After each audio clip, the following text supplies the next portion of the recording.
Ok, vamos a comenzar con una oración.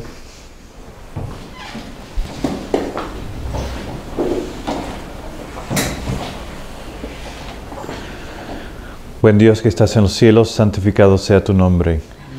Dios, te queremos dar gracias que nos has reunido aquí hoy en tu día santo, sábado, y podemos venir y estudiar la palabra que nos has dado y que nos has proveído para tener luz a nuestro camino. Aquí también queremos darte gracias porque todos llegamos bien y sabemos que a lo mejor hay unos que todavía están de camino. Dales protección y tráelos con bien también. Que los santos ángeles estén con ellos. También pedimos que los ángeles estén con nosotros protegiendo este lugar, que las influencias de los ángeles caídos no tengan influencia aquí y que el Santo Espíritu Santo nos guíe en el estudio y nos toque el corazón para que podamos entender tu palabra y no solamente entenderla, sino dirigirla y que sea parte de nuestra vida. Todo esto te lo pedimos en el nombre de Jesús. Amén. Amén.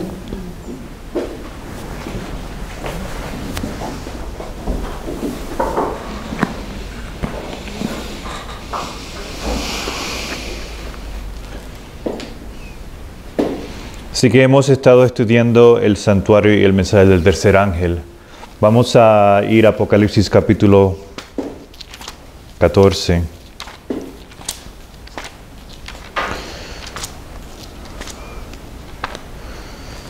Apocalipsis capítulo 14.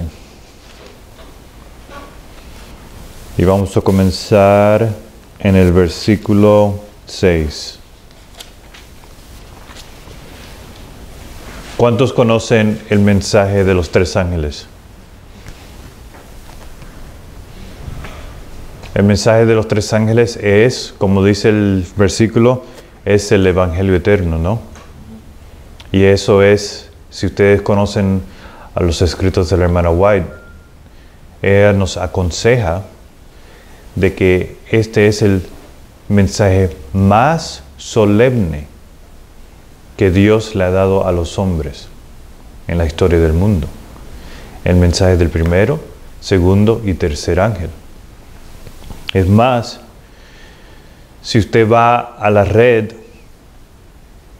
de la Iglesia Adventista del Séptimo Día, el propósito, si usted busca ahí el propósito de la Iglesia Adventista del Séptimo Día, no sé si lo hayan quitado, pero la última vez que yo chequeé, decía el propósito, el fin de la Iglesia Adventista es de llevar el mensaje de los tres ángeles. Y es el mensaje más solemne, importante que Dios le ha dado al hombre en la historia del mundo. ¿Ok? ¿Y de qué se trata el mensaje de los tres ángeles? Si pudieran poner en pocas palabras de qué se trata el mensaje de los tres ángeles. Del plan de Dios. Del plan de Dios. Alguien dice aquí del plan de Dios. ¿Qué más?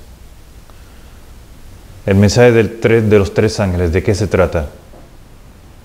Mensaje de advertencia también. De advertencia. Y de conocimiento. De conocimiento, de advertencia. ¿De advertencia contra qué? Contra la ramera, contra el Papa. Bueno, el Papa, hay algunos que se van a unir y van a recibir la marca de la bestia, pero como estaba diciendo el hermano, es una advertencia en contra de qué. El pecado. Bueno, el pecado sí, pero ¿qué más? Vamos a leerlo. Vamos a comenzar en el versículo 6.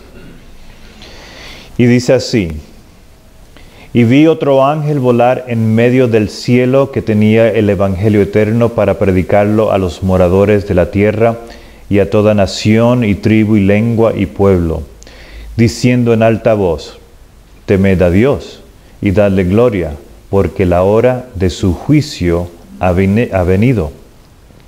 Y adorad a aquel que hizo el cielo y la tierra, y el mar y las fuentes de las aguas. Así que el mensaje del primer ángel es una advertencia de juicio, que la hora de su juicio haya llegado. Y nosotros nos encontramos en qué condición. Contaminados. ¿Qué más? En pecado. En pecado. Si nosotros regresamos al Apocalipsis capítulo 3, en el mismo libro, ¿qué es lo que Dios dice de nosotros?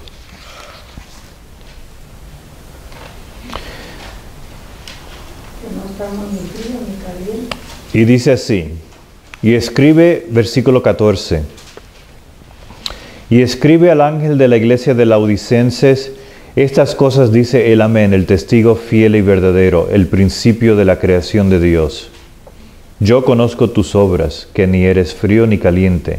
Quisiera que fueses frío o caliente, mas porque eres tibio y no frío ni caliente, te vomitaré de mi boca. Porque tú dices, yo soy rico y estoy enriquecido y no tengo necesidad de nada. Y no conoces que tú eres un desventurado, miserable y pobre y ciego y desnudo. Así que la palabra de Dios, cuando Dios está describiendo a la iglesia adventista del séptimo día, ¿cuáles son las palabras que él usa? Desventurados, miserables, pobres y ciegos y desnudos. Yo te aconsejo que de mí compres oro refinado en fuego, para que seas rico, y vestiduras blancas para que te vistas y no se descubra la vergüenza de tu desnudez, y unge tus ojos con colirio para que veas. Yo reprendo y castigo a todos los que amo, sé pues celoso y arrepiéntete. He aquí yo estoy a la puerta y llamo, si alguno oye mi voz y abre la puerta, entraré a él y cenaré con él y él conmigo. Y entonces continúa, al que venciere, yo le daré que se siente conmigo en mi trono, así como también yo he vencido y me he sentado con mi Padre en su trono. El que tenga oído, oiga lo que el Espíritu dice a las iglesias. Para mí la palabra clave ahí es que Dios quiere que seamos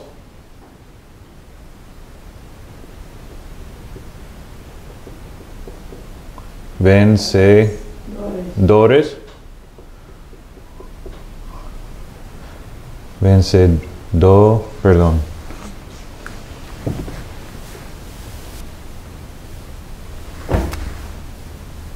Vencedores, ¿correcto? ¿Cómo él venció? ¿Cómo fue que él venció? Por medio de la cruz. Por medio de, bueno, él venció en la cruz. La cruz fue Pero eso no fue la manera o la forma que él venció. Él venció en la cruz. la oración. A través de la oración. ¿Y qué más?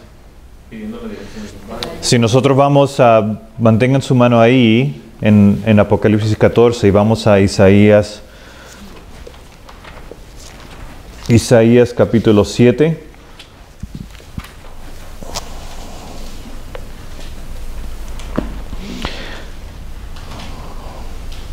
Noten lo que dice aquí de Cristo, comenzando en el versículo 14. Isaías 7:14. Isaías 7:14. Isaías. ¿Tenemos una Biblia? 14. Isaías 7:14.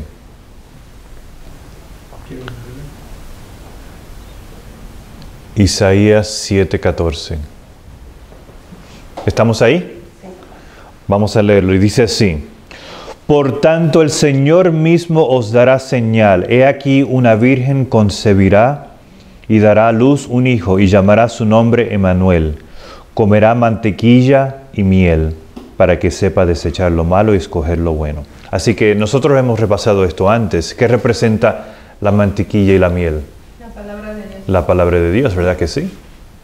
Porque la palabra de Dios es llamada leche, ¿correcto?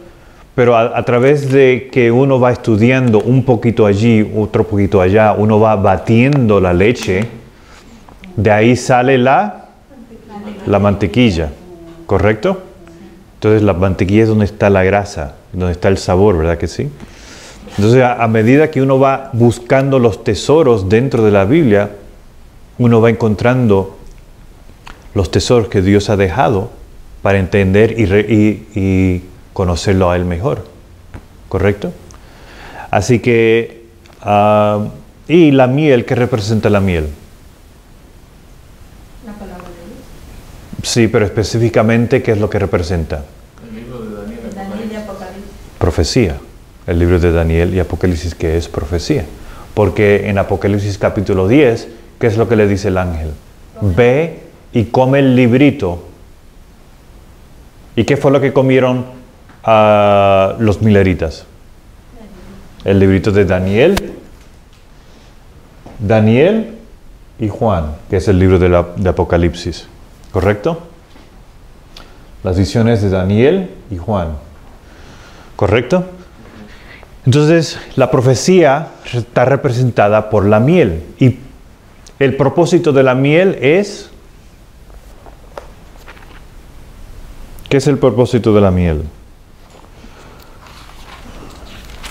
conocer lo que viene. Sí. Porque ¿qué es lo que decía Apocalipsis 3? Estamos ciegos, ¿no? Así que ¿cuál es el propósito de la miel? Quedamos con lirio. Es un colirio. Vamos a ir a, creo que es Primera de Reyes.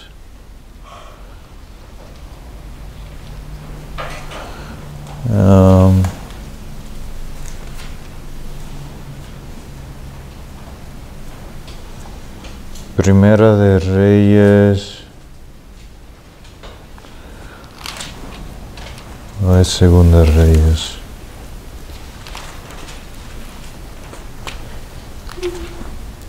Primera o Segunda de Reyes. Déjame ver aquí.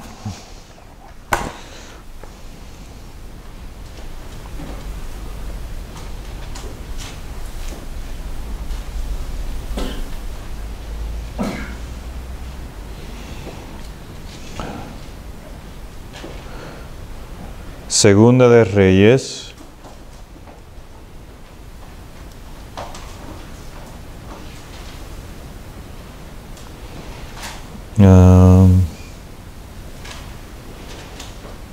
¿Dónde es? No. 32, 18:32. Sí, no es ahí.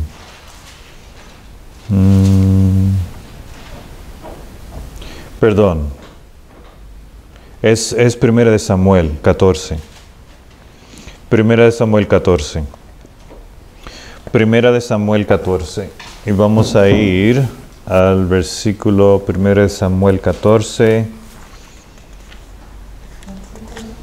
Versículo 24.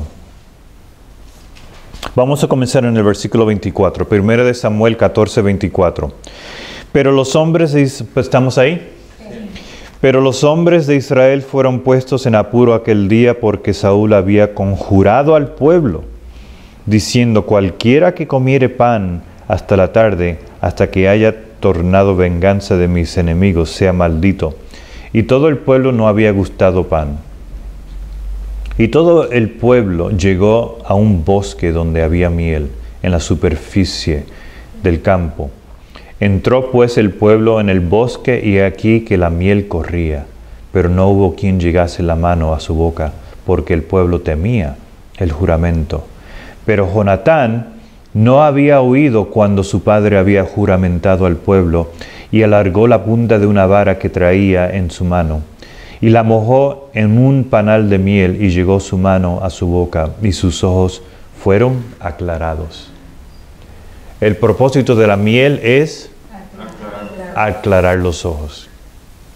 Y si la miel representa la profecía, el propósito de la profecía es aclarar los ojos. ¿Por qué? Porque el pueblo de Dios, la iglesia adventista, piensa, de acuerdo a Apocalipsis 3, piensa que somos ricos. ¿Verdad que sí? Pero ¿qué es lo que dice para otro testimonio? Vamos a Jeremías capítulo 3. Jeremías capítulo 3. Jeremías capítulo 3. Ahora, en la Biblia, una mujer representa ¿qué? La iglesia, ¿correcto?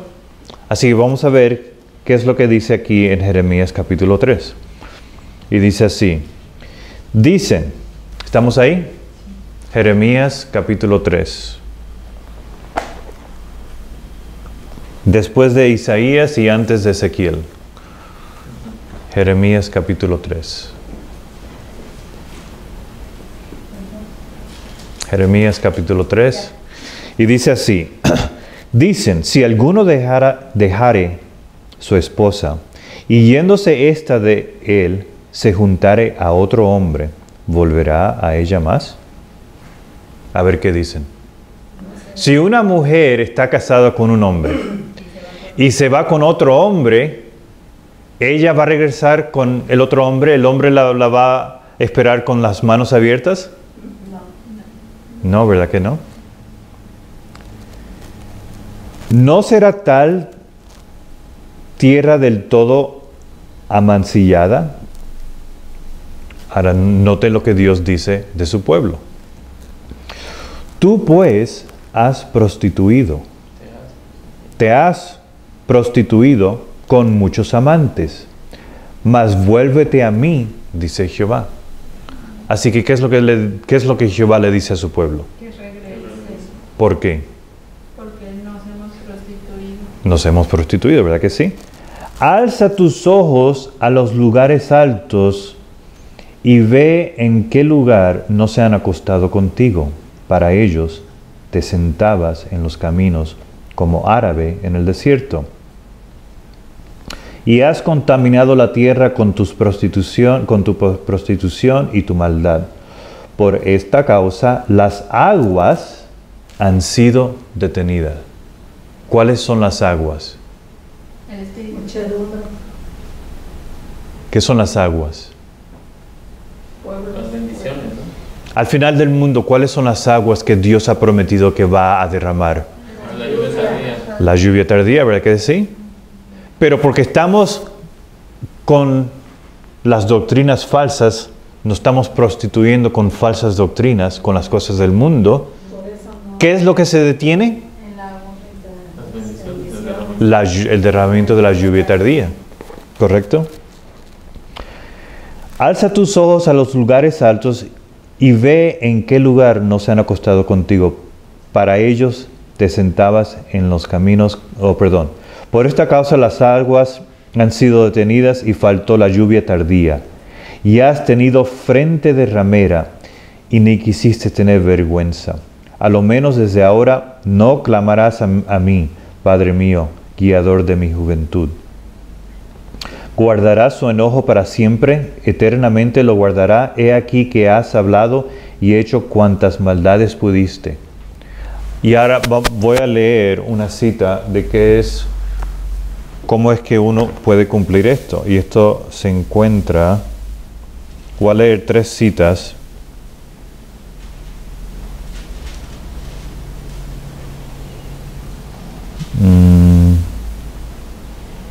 Déjeme ver.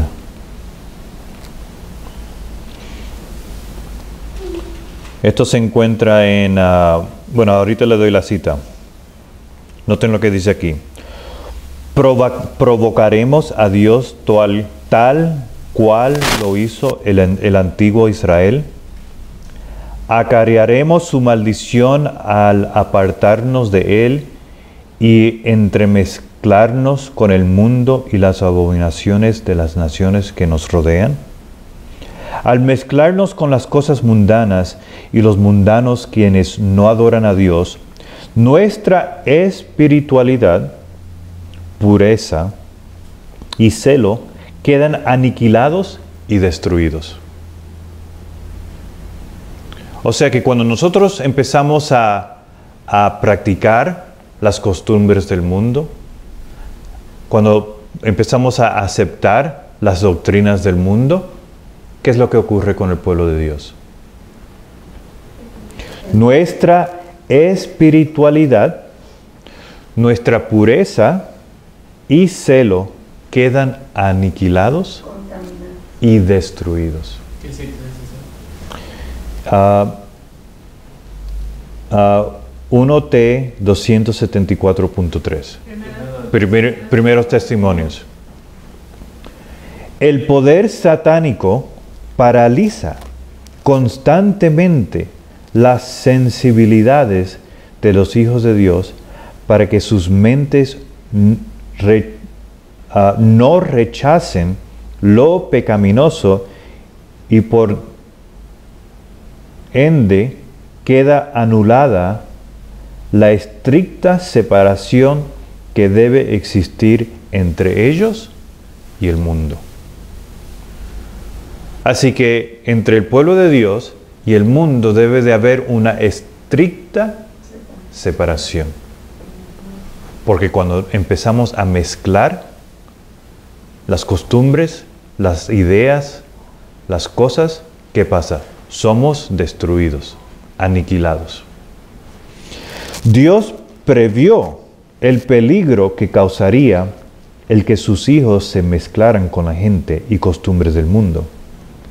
Y así los desafía a autoexaminarse para que no cometan el error de escoger el camino equivocado mientras que viajan a su destino. La línea de demarcación entre su iglesia y el mundo tristemente ha sido obliterada porque muchos de los que profesan ser religiosos han decidido satisfacer sus gustos personales y siguen el estilo de vida de aquellos que no profesan ser hijos de Dios, mientras mantienen sus nombres en el libro de la iglesia. Y esto se encuentra, esa última cita se encuentra en ST, es un periódico, una revista, ST, julio 18 de 1892. Ese es Science Time. Sí, es una revista. Ajá, es una revista, yo creo. Julio 18 de 1892, párrafo 1. Y la primera cita era 4BSG, página 74.1. Así que cuando nosotros empezamos a mezclar, no importa qué sea, cuando nosotros nos empezamos a desviar del camino de Dios y mezclarnos con las cosas del mundo, Cuidado. ese es el trabajo de Satanás. Satanás está contento, ganando. Estamos mezclando las tradiciones con la palabra de Dios. Sí. Y no solamente es la palabra, es las costumbres de la gente del mundo. ¿Verdad que sí? Vamos a continuar. Entonces, por eso es que en Jeremías Dios nos da un testimonio y como ahí lo dice, la historia se está repitiendo. Satanás está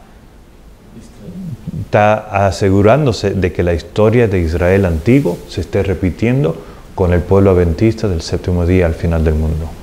Y eso es lo que ha ocurrido y eso es lo que está ocurriendo. Así que vamos a continuar. Así que el mensaje del primer ángel es una advertencia a este pueblo que se encuentra en esta condición. Y es ¿cómo dijo hermano? Es una advertencia. Oigan, ha llegado el tiempo del juicio. El mensaje del primer ángel. ¿Okay? El segundo ángel.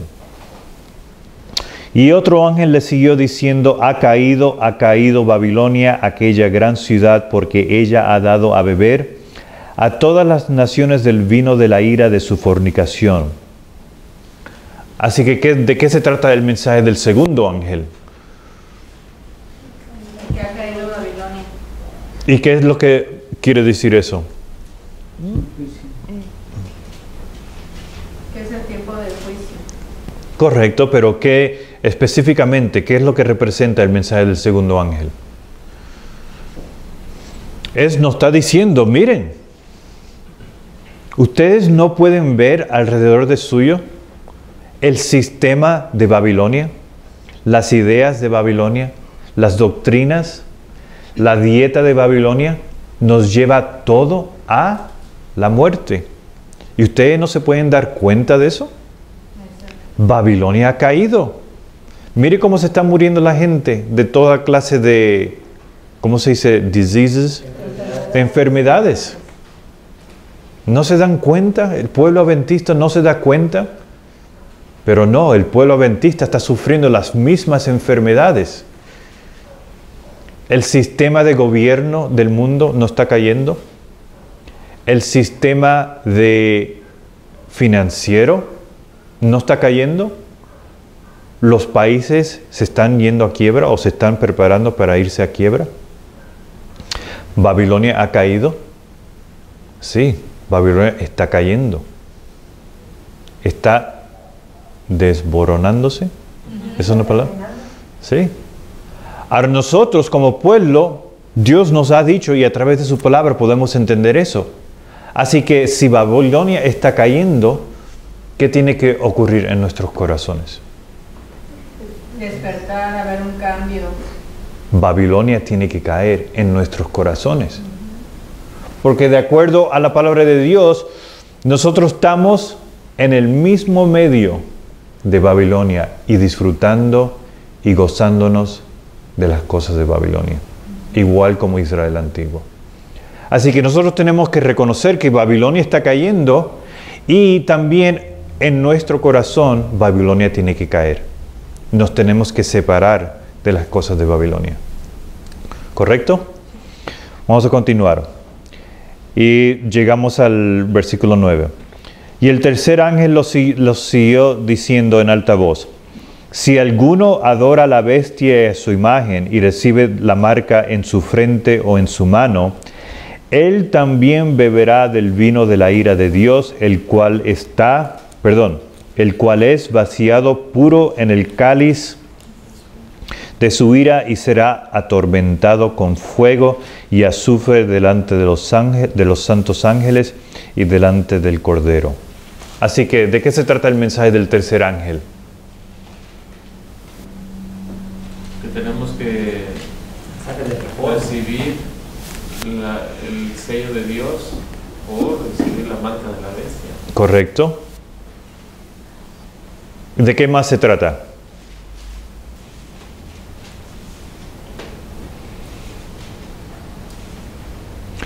Vamos a poner esto en perspectiva. Si yo enfoco en esa parte del mensaje del tercer ángel, nos está diciendo que algunos van a recibir la marca de la bestia, y si termino ahí, ¿qué tiene que ver? Algunos van a recibir la marca de la bestia. Pero ¿qué más dice el mensaje del tercer ángel? Además de eso. Tienes que recibir las consecuencias de eso. Correcto, correcto. Ahí está el punto clave. Vamos a leerlo. Y el tercer ángel lo siguió diciendo en alta voz: si alguno adora a la bestia y a su imagen y recibe la marca en su frente o en su mano, si ustedes reciben la marca, entonces esto es lo que va a ocurrir. Y esa es la segunda parte, la consecuencia. ¿Qué es lo que dice? Él también beberá del vino de la ira de Dios, el cual es vaciado puro en el cáliz de su ira y será atormentado con fuego y azufre delante de los santos ángeles y delante del Cordero. Así que el enfoque o la clave del mensaje del tercer ángel es que algunos van a recibir, ¿qué? La bestia. Sí, la bestia, pero ¿cuál es la consecuencia de eso? Ellos van a recibir, ¿qué? El pago. La ira de Dios. La ira de Dios, ¿no? Ahora, ¿qué es la ira de Dios? ¿Qué es otra palabra por ira, perdón? ¿Cómo? ¿Cuál es otra palabra? ¿Cómo? La furia o Sí, ¿cómo se deletrea furia? coraje. Ese coraje, ¿no? Sí. ¿Ah? F-U-R-I-A. O también coraje. Ok. C-O-R-A-J.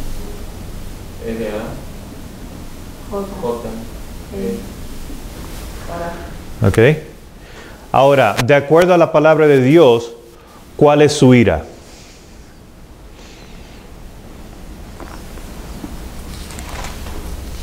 Porque nos va a llevar a la muerte eterna si no obedecemos. Sí.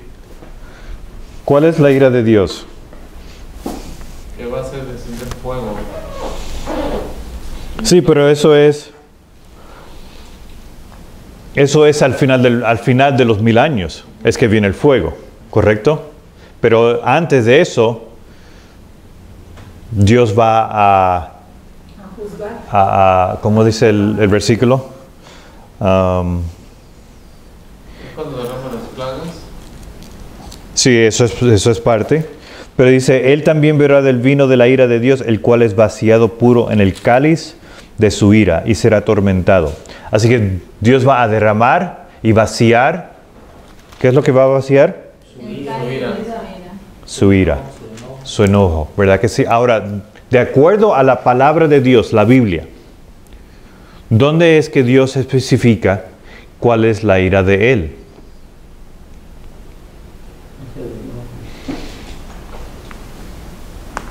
Vamos a ir al Levíticos 26.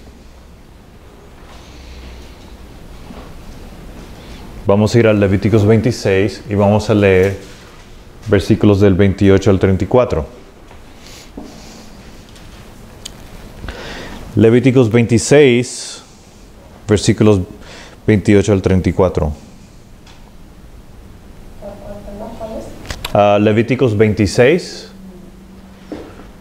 Levíticos 26, versículos del 28 al 34.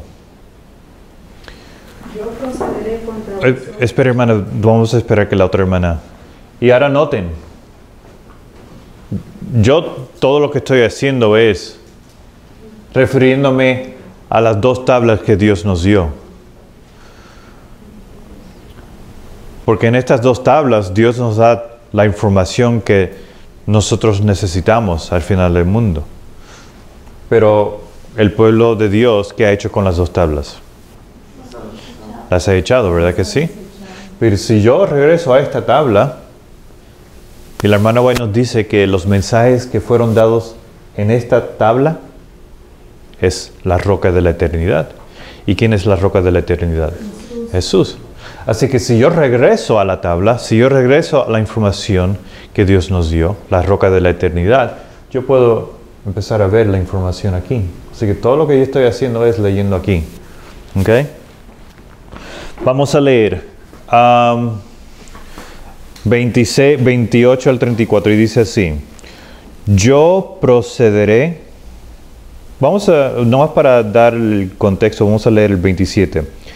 Y si con esto no me oyereis, mas procederéis conmigo en oposición, yo procederé contra vosotros y lo haré con ira, y os castigaré aún 7 veces por vuestros pecados. Así que cuando Dios está describiendo su ira aquí en Levíticos 26, ¿cuál es el castigo? Nos va a castigar 7 veces. 7 veces. ¿Es correcto? Y cuando Dios derrama su ira al final del mundo, ¿cuáles son las 7 cosas que Él derrama sobre los que reciben la marca de la bestia? Las 7 plagas. ¿Es correcto? ¿Es correcto, no? Así que, ¿dónde Dios define cuál es su ira? En Levítico 26. Vamos a terminar de leerlo. Y dice así. Yo procederé contra vosotros y lo haré con ira y os castigaré aún 7 veces por vuestros pecados. Y comeréis las carnes de vuestros hijos y comeréis las carnes de vuestras hijas. ¿Qué quiere decir eso? Eso piden usarlo. Bueno, sí, pero ¿uno va a perder sus hijos y sus hijas? Y si ustedes leen Ezequiel capítulo 8, cuando el pueblo de Dios está perdiendo sus hijos y sus hijas, ¿qué es lo que ellos hacen? Se los comen. Ponen la rama a la nariz por el olor malo. Y eso es lo que hacían cuando sacrificaban sus hijos y sus hijas a los ídolos. No aguantaban la peste, así que tenían que ponerse una hoja en la nariz para que pudieran soportar el olor. Así que aquí dice, y comeréis las carnes de vuestros hijos y comeréis las carnes de vuestras hijas, y destruiré vuestros lugares altos, y talaré vuestras imágenes, y pondré vuestros cuerpos muertos sobre los cuerpos muertos de vuestros ídolos. A mi alma os abominaré, y tornaré vuestras ciudades en ruinas, y asolaré vuestros santuarios, y no oleré la fragancia de vuestro suave perfume. ¿Qué quiere decir eso? No escuchará las oraciones. ¿No es eso lo que leímos en un estudio que estábamos leyendo del Camino a Cristo sobre las oraciones? Si nosotros estamos practicando las abominaciones del mundo, ¿Dios puede escuchar nuestras oraciones?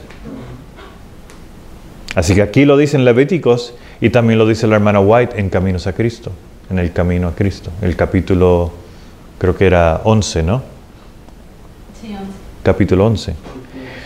Yo asolaré también la tierra y se pasarán de ella vuestros enemigos que en ella moran. Y a vosotros os esparciré entre las naciones y desenvainaré espada en pos de vosotros y vuestra tierra estará asolada y yermas vuestras ciudades. Entonces la tierra descansará sus sábados todos los días que estuviere asolada y que vosotros estéis en la tierra de vuestros enemigos. La tierra descansará entonces y gozará sus sábados. ¿Cuándo es que se cumple el versículo 34 al final del mundo? Cuando fue llevado a Babilonia en cautiverio. No, al final del mundo. ¿Cuándo se cumple el versículo 34? En el milenio, ¿no? En el milenio. Porque una vez que Dios haya derramado la ira de su cáliz y Dios nos lleve, los que reciben el sello de Dios nos lleven al cielo, entonces la tierra va a quedar desolada. ¿No es eso lo que dice ahí? Y entonces descansará la tierra ¿por cuánto tiempo? Por 1000 años. ¿Verdad que sí? Entonces, vamos a regresar al Apocalipsis 14.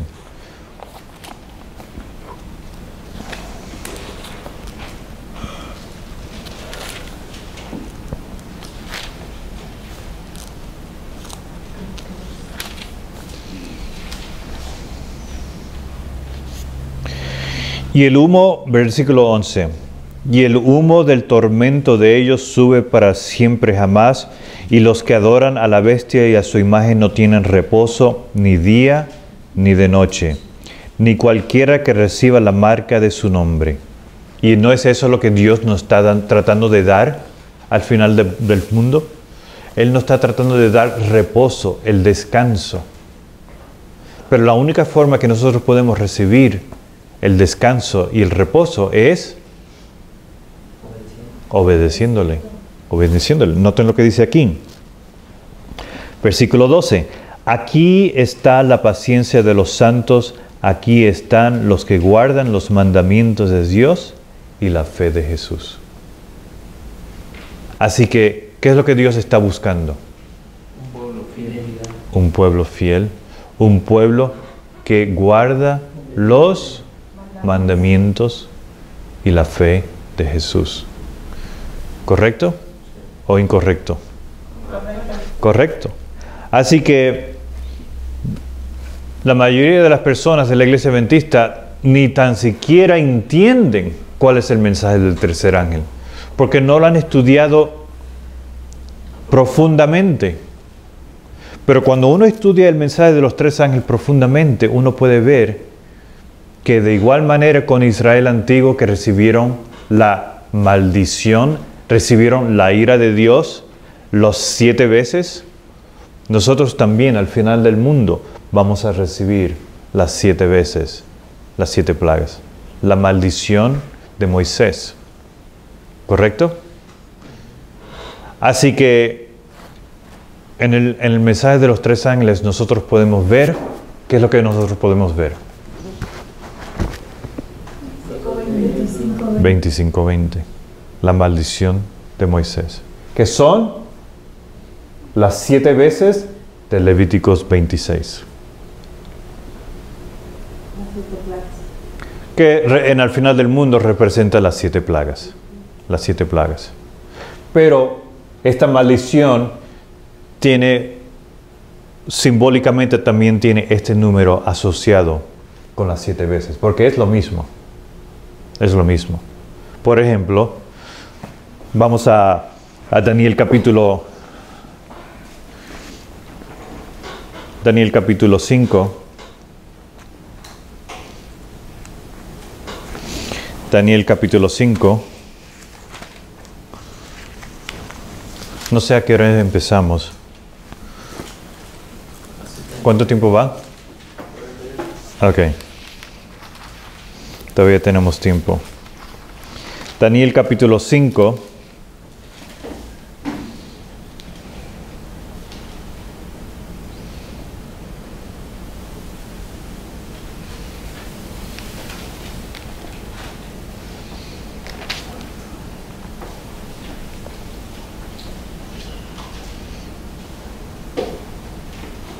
Vamos a comenzar en el versículo 22.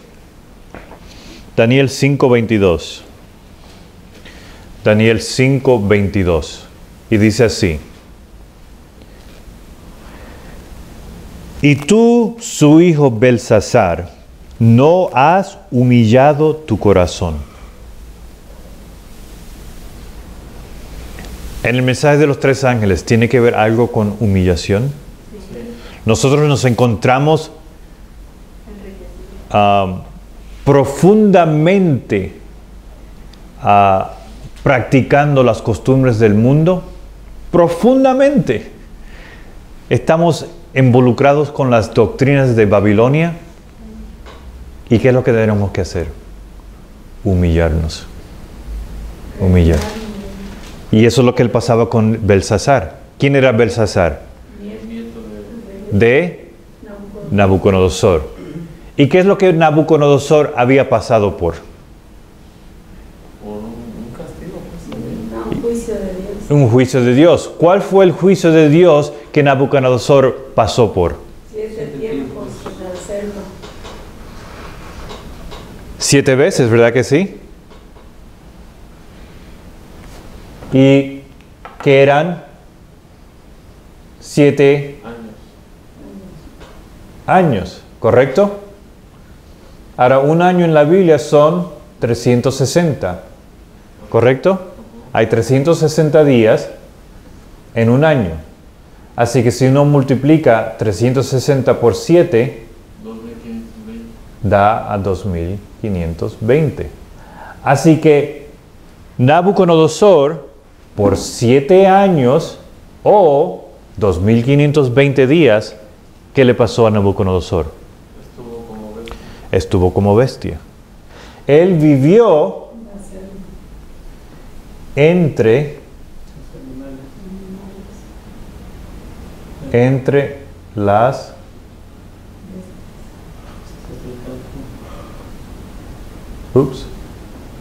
entre las bestias, ¿correcto? ¿Es correcto o no? Sí. ¿Qué es lo que estaba pasando con Israel en Daniel capítulo 1?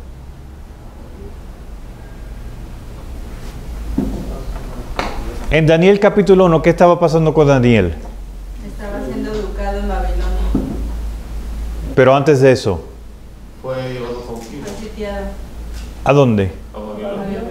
¿Y qué era Babilonia? Era pues todo lo malo. Pueblo pagano. Pueblo pagano. ¿Qué era Babilonia? La bestia. Un león. La bestia. Israel estaba siendo llevado a vivir entre las bestias, igual que Nabucodonosor. Y cuando Nabucodonosor fue llevado a vivir entre las bestias, ¿qué fue lo primero que Dios le dio? A comer hierba. Cambio de dieta. Para aclarar su mente. Cuando Daniel fue llevado a Babilonia, ¿cuál fue la primera prueba que él tuvo que pasar?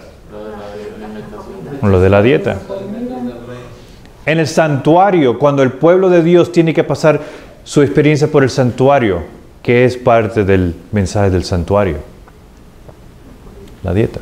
Pero quiero que noten, el pueblo de Dios iba a vivir entre las bestias por 7 tiempos, igual que Nabucodonosor.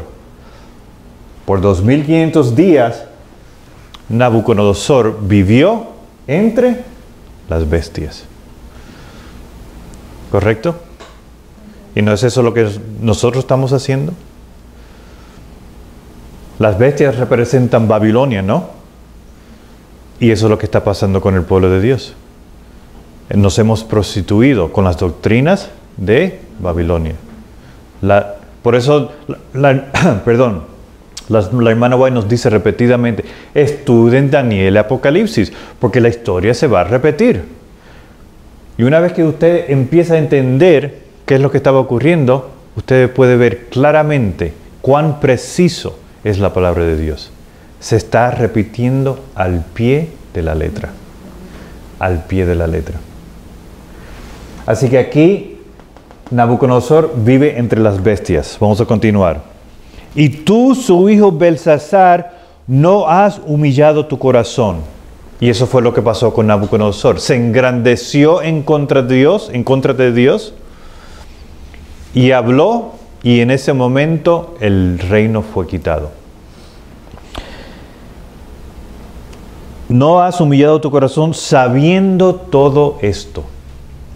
Y nosotros al final del mundo, sabiendo todo esto, nos hemos engrandecido en contra de Dios y decimos, estas doctrinas, estas verdades, no las queremos. No las queremos. No nos interesa. Nosotros queremos escuchar las cosas suaves, las cosas mentirosas, fábulas que los hombres de ministerios populares tienen para el pueblo. Eso es lo que el pueblo de Dios prefiere a las verdades que Dios estableció. ¿Correcto? Entonces, ¿qué dice? Sino que contra el Señor del cielo te has ensoberbecido y hiciste traer delante de ti los vasos de su casa, y tú y tus príncipes, tus esposas y tus concubinas habéis bebido vino en ellas. En ellos. ¿No es eso? ¿Qué es un vaso? Nosotros no somos vasos, ¿verdad que sí? Y nos hemos llenado del vino de Babilonia, de las falsas doctrinas de Babilonia. Precisamente lo que está ocurriendo ahora. Además de esto, diste alabanza a dioses de plata y de oro, y de bronce, de hierro, de madera y de piedra, que ni ven, ni oyen, ni saben, y al Dios en cuya mano está tu vida, y de quien son todos tus caminos, no honraste. Así que, ¿y no es eso lo que está pasando con el pueblo de Dios? Noten lo que dice aquí. Esto se encuentra en el Conflicto de los Siglos, página 570. Perdón, noten lo que dice aquí con respecto a los ídolos de madera y de plata y de oro. Los elementos que se coligarán en esta lucha contra la verdad y la justicia están ya obrando activamente.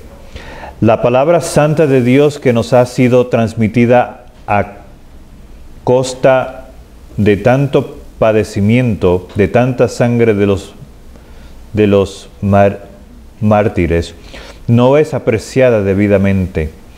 La Biblia está al alcance de todos, pero pocos son los que la aceptan verdaderamente por guía de la vida. La incredulidad predomina de modo alarmante, no solo en el mundo, sino también en la iglesia. Muchos han llegado al punto de negar doctrinas que son el fundamento mismo de la fe cristiana.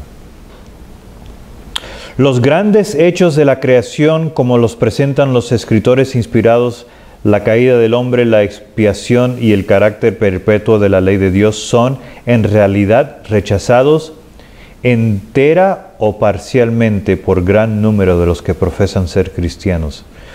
Miles de personas que se envanecen de su sabiduría y de su espíritu independiente consideran como una debilidad el tener fe implícita en la Biblia.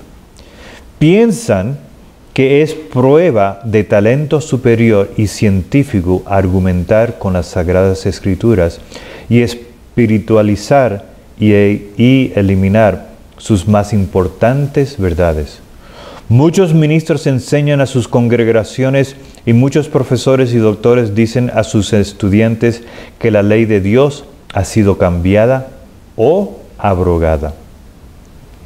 Y a los que tienen los requerimientos de ella por válidos y dignos de ser obedecidos, literalmente se los considera como merecedores tan solo de burla o desprecio.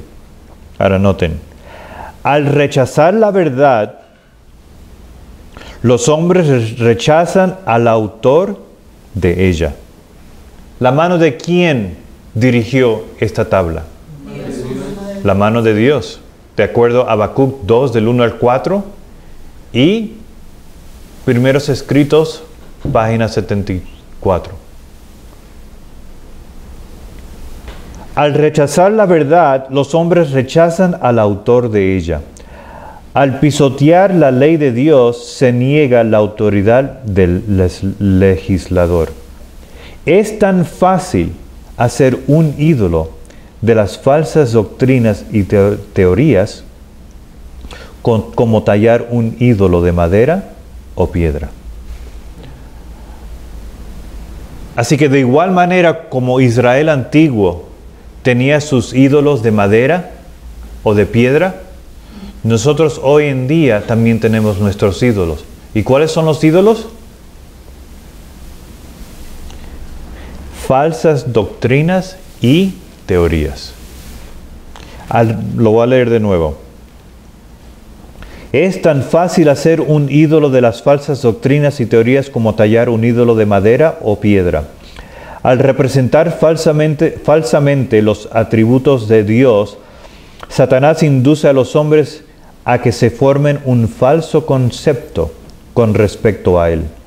Muchos han entronizado un ídolo filosófico en lugar de Jehová, mientras que el Dios viviente, tal cual está revelado en su palabra, en Cristo y en las obras de la creación, no es adorado más que por un número relativamente pequeño.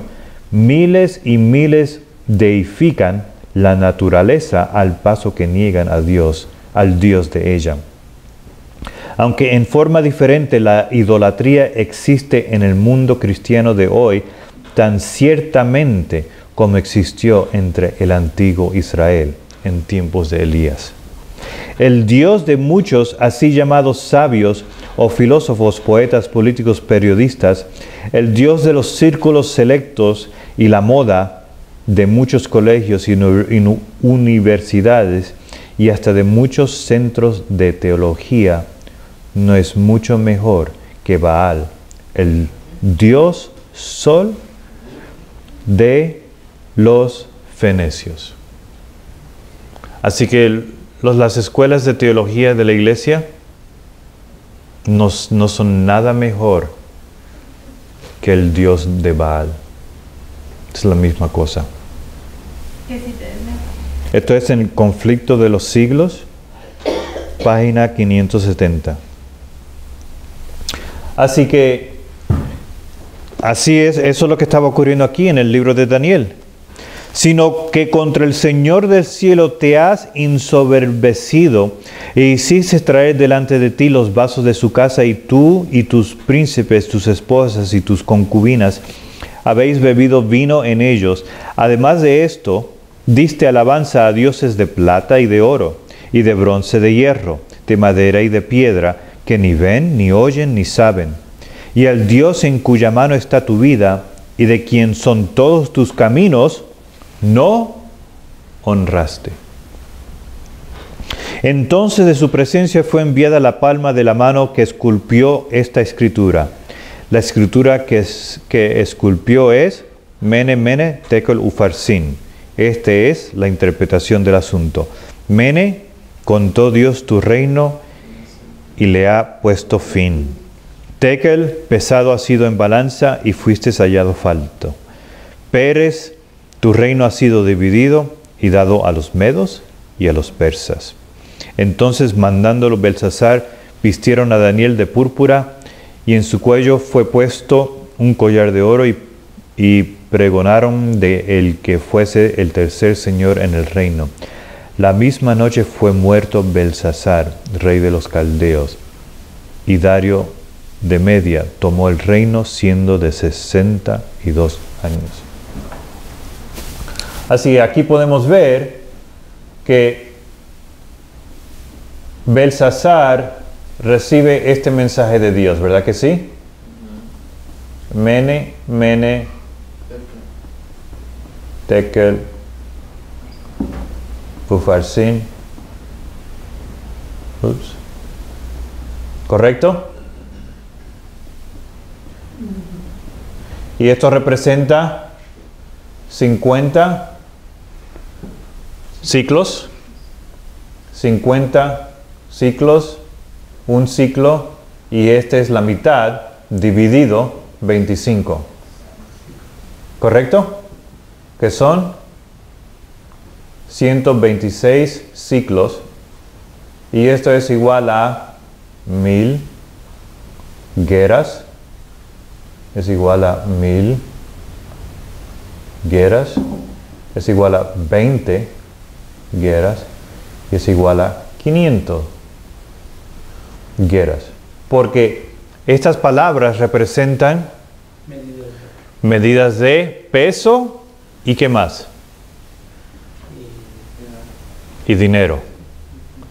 El peso y el dinero era equivalente. Así que aquí tenemos 2520. Y esa misma noche, cuando Nabucodonosor recibió su maldición de 7 veces o 25-20, 7 veces, 25-20, él estuvo entre las bestias por 7 años, por 2520 días. Pero Belsasar, no. Cuando él recibió su maldición, ¿qué pasó con él? Esa misma noche murió. Cuando los adventistas del séptimo día fueron formados en ese periodo de ahí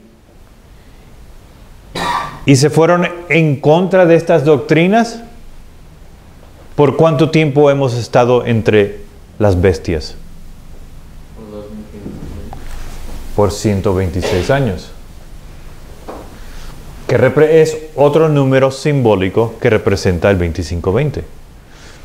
De 1863, cuando la iglesia se estableció, hasta 1989, marcando el tiempo del fin. ¿Cuánto tiempo hay ahí? 126. Hay 126 años. Así que nosotros hemos estado entre las bestias, entre Babilonia, las doctrinas de Babilonia, por 126 años.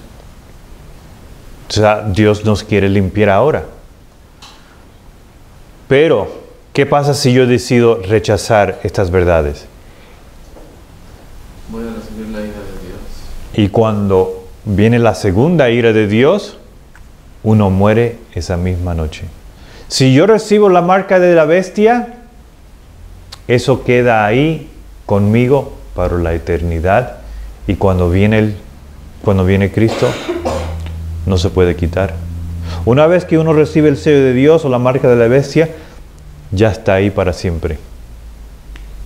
¿Verdad que sí? Así que en esa misma noche quedamos muertos. ¿Ve cómo la historia se repite? Nabucodonosor, el abuelo, fue purificado. El nieto, si él hace lo malo, de la misma manera, nuestros abuelos, ellos pasaron por esa experiencia de Nabucodonosor. Pero nosotros al final del mundo, si decidimos irnos en contra de la palabra de Dios, esa misma noche vamos a morir, cuando recibamos la marca de la bestia. Ya no hay más tiempo. No tenemos el tiempo, el lujo que tuvo Nabucodonosor. Si nosotros vamos en el camino equivocado, hasta ahí llegamos. Es una analogía al final del mundo. ¿Correcto? Y entonces esa misma noche él murió. Pero Daniel representa a un pueblo que se humilló antes de Dios, ¿verdad que sí? Y eso lo podemos leer en Daniel capítulo 9. En Daniel capítulo 9, Daniel se humilla ante de Dios y le pide perdón por él y por su pueblo. ¿Ok? Así que, y esto es lo que está pasando al final del mundo con el mensaje de los tres ángeles. La ira de Dios.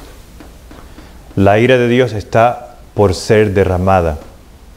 Y esto es, el mensaje de los tres ángeles es una advertencia en contra de recibir la marca de la bestia. ¿Ok? Así que vamos a terminar ahí.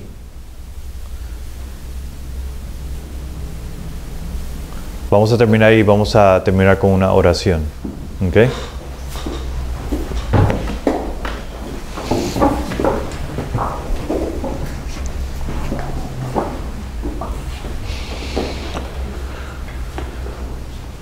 Buen Dios que estás en los cielos, santificado sea tu nombre. Oh Dios, te queremos dar gracias que nos has dado este mensaje tan solemne y tan serio, que nosotros podamos entender cada día más y más cuán profundo y cuán serio es este mensaje. Que todas las historias de la Biblia están apuntando a este punto en la historia del mundo, en la cual Dios está tratando de preparar un pueblo que le va a ser fiel, que no se va a mezclar ni juntar con las prácticas del mundo.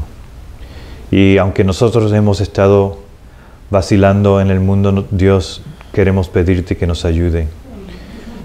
Nosotros por nuestra propia cuenta no podemos. Así que nos humillamos y de igual manera como Daniel lo hizo y pedimos por tu ayuda, por tu misericordia y que podamos entender que queda poco tiempo. También pedimos que continúes con los que están por venir, que los cuides y que puedan llegar aquí. Y pedimos que podamos continuar en este día solemne, en este día tuyo, meditando en ti y pensando en todo lo que tú has hecho por nosotros. Todo esto te lo pedimos en el nombre de Jesús. Amén. Amén.